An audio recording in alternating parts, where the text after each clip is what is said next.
ابھی چوتھی دفعہ انہوں نے یہ حرکت کی ہے. اس کا ورکرز جواب مانگتے ہیں. آپ نے دیکھا ہوگا کہ علی امین گنڈا پور کو حکومت ان کو پرووک بھی کر رہی ہے کہ دوبارہ یہ اٹیمپٹ کیا جائے کہ انہوں نے فرار اختیار کر لی. نہیں, فرار اختیار میں نے تو فرار کا لفظ نہیں استعمال کیا, وہ فرار تھا یا جو بھی تھا, تو یہی کہا جائے. لیکن بات یہ ہے کہ نہ ان الفاظ سے کوئی وہ پرووکیشن ہے, نہ وہ میں نے آپ کے سامنے کہا, میں نے کہا وہ ہمارے بھائی ہیں پولیٹیکل, جہاں تک ان کے نظریات ہیں ہم ان کی قدر کرتے ہیں. ہر سیاسی جماعت جو ہے وہ اپنے اپنے پولیٹیکل نظریات لے کے چلے, لیکن وائلنٹ نہ ہو. جو تشدد ہے نا سیاست کے اندر, وہ عمران خان صاحب 2014 سے لے کے آئے ہیں.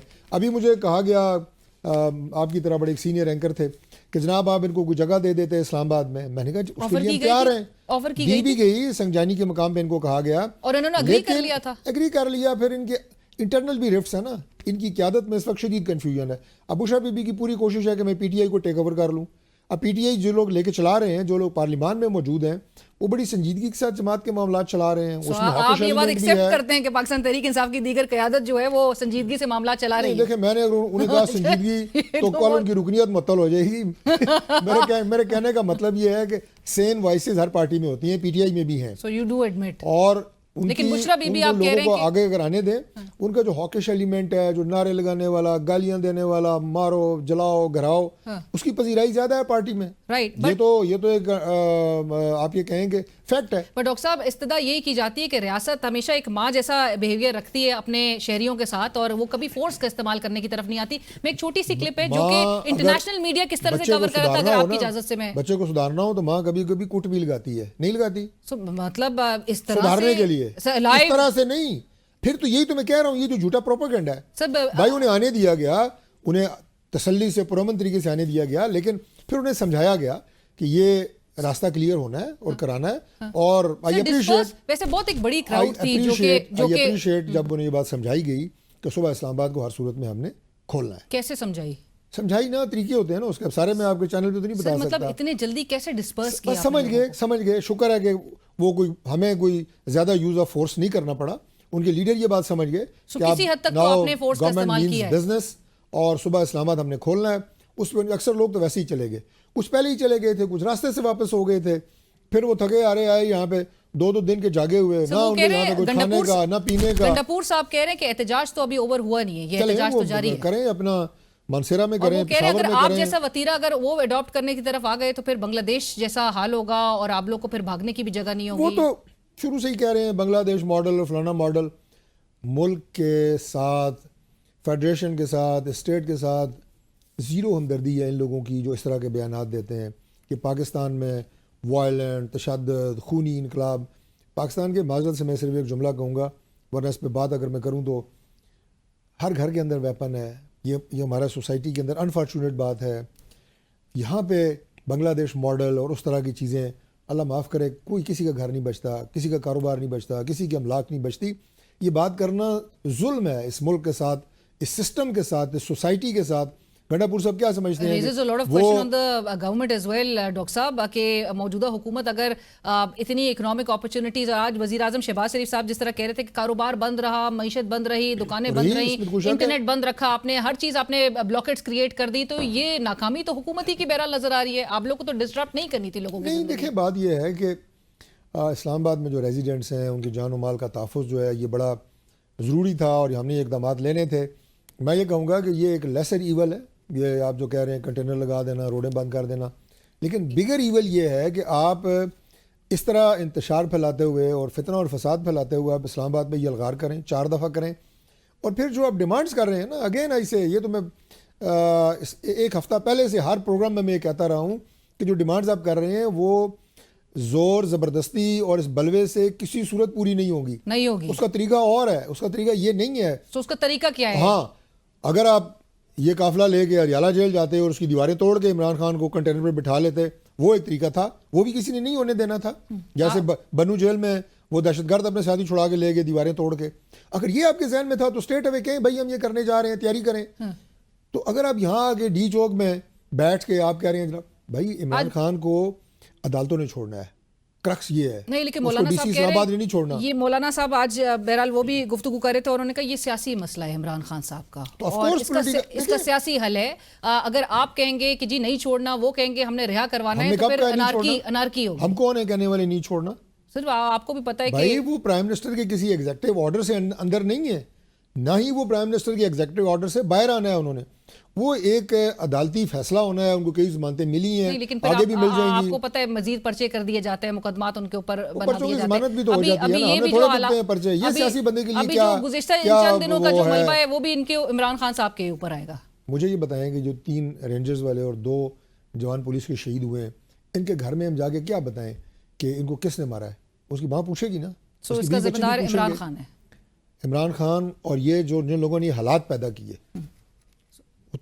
وہ 5 گھر تو فارغ ہو گئے نا. وہ تو ہمیشہ کے لیے ان کے بچے کے مستقبل بھی گیا، اللہ تعالیٰ حفاظت کرے. ان کے ماں باپ کی کیا زندگی رہے گی؟ انہیں جواب کیا دیں کہ انہیں کس نے مارا اور کیوں مارا؟ بٹ ڈاکٹر صاحب یہ بلوائی ہیں، یہ کوئی پولیٹیکل ورکر ہیں جو اس طرح کے لوگوں کو، جناب اس طرح کے لوگوں کی جانیں جو ہیں وہ ضائع ہو رہی ہیں. ڈاکٹر صاحب ملک کو وہ ہمارے سپاہی ہیں، وہ فورس ہماری بھی ہے، ان کی بھی ہے. آپ نے جس طرح سے کہا کہ یہ اب ڈی ایسکیلیشن کی طرف بھی اگر، اور مولانا صاحب کی میں جس طرح سے بات کوٹ بھی کر رہی ہوں، مولانا صاحب تو خیر کہتے ہیں کہ 8 فروری کا جو مسئلہ ہے وہی اصل مسئلہ ہے، 8 فروری کے الیکشن کی چوری کا. تو جب تک یہ نہیں حل ہوگا ملک بہرحال آگے بڑھتا ہوا دکھائی اس طرح سے نہیں دے گا. آپ لوگ نے اسپیس نہیں دینا. دیکھیں پولیٹیکل ایشوز پولیٹیکل طریقے سے حل ہوتے ہیں. 2018 کے الیکشن میں آر ٹی ایس بٹھا کے عمران خان کو نہیں بٹھایا گیا. 5 سال عمران خان کے پاس مینڈیٹ رہا، 4 سال رہا. پہلی بات اس نے کیا کیا ملک کے لیے؟ آج اتنی چھلانگیں مار رہے ہیں پی ٹی آئی والے. لیکن یہ پولیٹیکل مسئلہ ہے نا، ہم اس کا حصہ بنے، اس پارلیمنٹ کا ایز اپوزیشن لیڈر اپنا کردار ادا کرتے رہے. اس الیکشن پہ ہمیں اعتراضات تھے لیکن ہم اس سسٹم کے اندر رہے. آپ کو اس الیکشن پہ اعتراضات ہیں، آئیں بیٹھ کے بات کریں. کبھی کہتے ہیں اسٹیبلشمنٹ سے بات کرنی ہے، یار ان سے کر لیں، نہ ہم سے کریں. کچھ تو کریں. یہ جو طریقہ آپ نے اپنایا ہوا ہے وائلنس اور تشدد کا، بار بار میں اس لیے کہہ رہا ہوں کہ it was nothing except that. Islamabad میں پوچھیں نا، آپ تو خود اور ان کو دوبارہ الاؤ نہیں کیا جائے گا کسی صورت بھی. کوئی بھی گورنمنٹ ہوگی نہیں کرے گی. آپ یہ نہ سمجھیں کہ ہم as P M L N, اور ان کو سیاسی اسپیس بھی نہیں دی جائے گی. سیاسی اسپیس ان کے پاس ہے، اس اسپیس کو استعمال کریں. جو اسپیس ہے اس کو استعمال کریں جو ان کا فیلڈ ہے.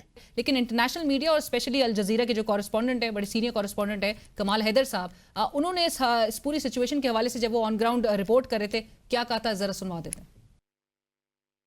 اور یہ تھے کمال حیدر صاحب. طارق صاحب بس بریفلی میں چاہوں گی and then I know that you have to leave as well. وہ کہتے ہیں آٹومیٹک فائر، یہ لائیو اسالٹ رائفلز، یہ تمام استعمال کی گئی تھیں ہمارے اسٹیٹ کی طرف سے. میں آپ کو فوٹیجز بھیجتا ہوں کہ جو مظاہرین کے پاس گنز تھیں، وہ فوٹیج بھی بھیجتا ہوں آپ کو. اور میں وہ فوٹیج بھی بھیجتا ہوں کہ جس میں ان کے پاس آنسو گیس چلانے والی گنز تھیں جو کسی سویلین کے پاس نہیں ہے. میں بچپن سے شکاری ہوں اور میرے پاس اچھی کلیکشن ہے ویپنز کی. میں نے کبھی وہ ہاتھ میں بھی اٹھا کے نہیں دیکھی. آنسو گیس چلانے والی گن وہ سویلینز کے پاس ہوتی ہی نہیں ہے. وہ ٹوٹل جو ہے آپ پریکیور کرتے ہیں گورنمنٹ اس کے لیے، اور وہ ان کی گورنمنٹ مشینری ان کے ساتھ تھی. طارق صاحب آخر میں صرف یہ بھی بتا دیجئے، علی امین گنڈاپور صاحب ایک صوبے کے چیف ایگزیکٹو ہیں، وہ کہہ رہے ہیں ان کو ابڈکشن، ان کی اساسینیشن کے اٹیمپٹس ان پہ کیے گئے، ان کو اغوا کرنے کی کوشش کی گئی. وہ بڑے قابل احترام ہیں ایز چیف منسٹر.